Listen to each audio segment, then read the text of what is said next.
Now, beloved within the Seventh-day Adventist Church, beloved in the Seventh-day Adventist Church, this is a very urgent message, about canvassing testimonies,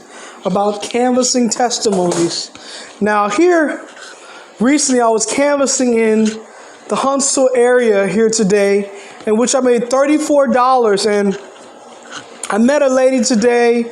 She was smoking tobacco. She was not really spiritual, but I popped the steps of Christ in her hand, and she said, "Thank you."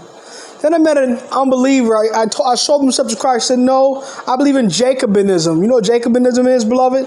Jacobinism is actually an ancient Zoroastrianism teaching that I learned this from Walter Weiss ministry that supports cult-like practices.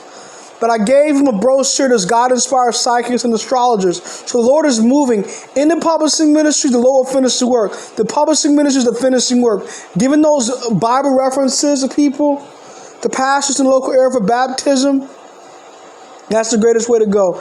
Getting the literature in the hands, signing them up for Bible studies, register them through Amazing Facts, getting the pastor for them to get baptized. But we have to stay in our lane. Like T. Marshall Kelly always told me, Lucius, stay in your lane. If you're a canvasser, stay in your lane. If you're a pastor, stay in your lane. If you're a professor, stay in your lane. If you're a church leader, stay in your lane. But don't get up out of your lane unless that is your, unless you have been called to do that.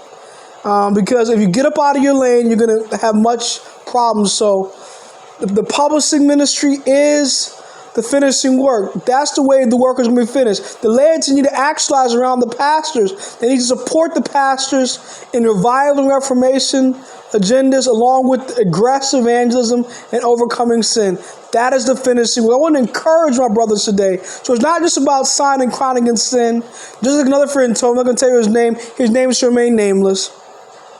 On this page, he expressed to me, he said, many Seventh-day Adventists just want to run out to the country, and they want to hide off in caves and rocks and country retreats, but they don't want to travel to the cities to do aggressive evangelism.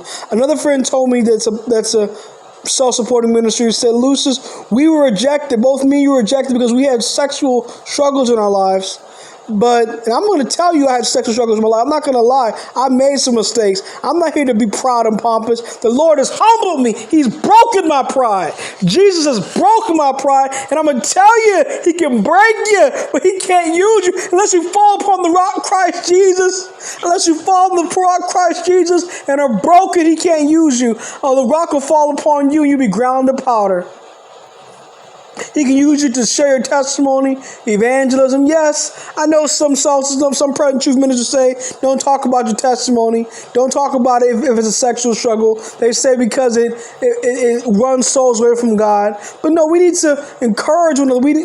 The book of James says we need to exhort one another while this is day. We need to pray one for another, encouraging one another with our testimony, that we may be healed. The effectual fervent prayer of a righteous man availeth much. Not just hiding things in and keeping things to yourself and aggressive man. Most congregating Father, please save them in your kingdom.